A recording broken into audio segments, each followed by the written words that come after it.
తాజా 30 ప్రతిపక్షాలు ఉన్నాయి, కొన్ని పార్టీలు మనకి అలా కాంగ్రెస్, తెలుగుదేశం, ఇంకా చాలా పార్టీలు ఉన్నాయి. ఆ పార్టీల వాళ్ళందరూ బీజేపీ వాళ్ళు ఏమంటారంటే మాకు ఢిల్లీ నుండి మా బాద్షా వస్తాడు, మీ సంగతి చెప్తామని ఎవరు అంటున్నారు.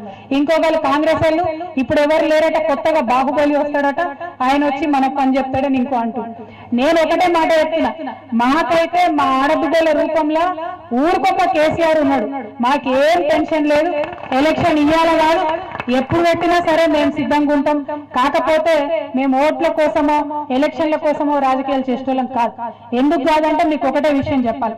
మన నీళ్ల పథకం చెప్పిన కదా, ఇంటింటికి నల్ల పథకం, మన ముఖ్యమంత్రి గారు ఒకటే మాట అన్నారు, నేను ఎలక్షన్ కాడికి మీకు ఇంటింటికి 2019 కాడికి మీకు ఇంటింటికి నల్లబెట్టి నీళ్లు ఇవ్వకపోతే ఓట్లు కూడా ఆడదా అని చెప్పినటువంటి నాయకుడు, దమ్మున నాయకుడు, ధైర్యం ఉన్న నాయకుడు మా నాయకుడు.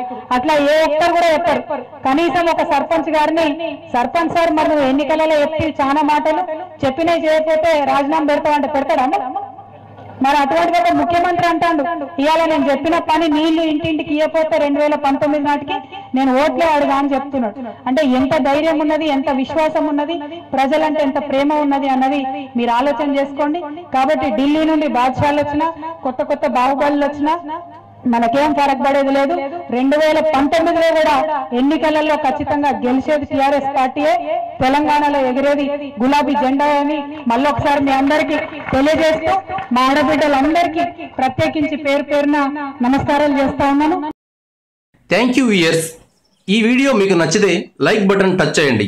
తాజా 30 ఛానల్కు సబ్స్క్రైబ్ చేయండి. మీ మిత్రులకు షేర్ చేయండి.